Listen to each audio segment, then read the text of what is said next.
maintenant avec le collègue Pierre-Olivier Zappa. Bonsoir, Pierre-Olivier. Salut, Julie. Alors, c'est terminé entre Québec, la CAQ et Nordvolt. Rappelle-nous combien l'aventure Nordvolt a coûté aux contribuables. Ça a coûté un bras et une jambe. Et il y a certainement tout un clash entre le dévoilement du projet Nordvolt. Souvenez-vous, le premier ministre François Legault qui présentait ça comme le plus important investissement de l'histoire du Québec, 7 milliards au total, 3 000 emplois bien payés. Bien, tout ça, c'est du passé. L'usine n'aura jamais sorti de terre. Regardons la facture en détail, parce que c'est un montage financier qui était complexe et qui vous a ultimement coûté très cher à la maison.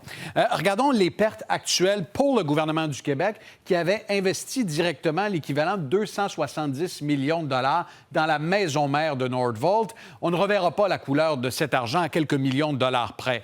Et il y a la Caisse de dépôt, le régime de retraite de 6 millions de Québécois, qui a aussi mis des billes dans la maison mère de Nordvolt, l'équivalent de 200 millions de dollars. Ça non plus, on ne reverra pas la couleur de cet argent.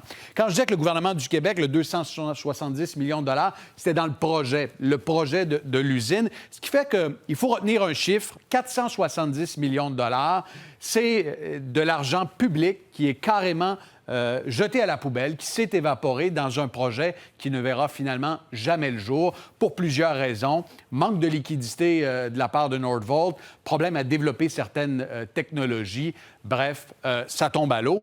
Et il y a un point d'interrogation encore. Il y a un terrain. Le gouvernement du Québec avait financé l'achat du terrain sur la rive sud de Montréal pour l'équivalent de 240 millions de dollars. Ce sont des milliards qui s'ajoutent, des millions qui s'ajoutent aux demi-milliards. Le terrain avait été acheté à l'homme d'affaires Luc Poirier. Oui. Donc, quelles sont les options pour Québec de revendre ce même terrain en Montérégie, Pierre-Olivier? Bonne question. Effectivement, s'il y a une seule personne qui a fait de l'argent avec Nordvolt au Québec, c'est le milliardaire Luc Poirier, qui avait vendu un terrain pour 240 millions de dollars, même terrain qu'il avait acheté quelques années plus tôt, 20 millions de dollars.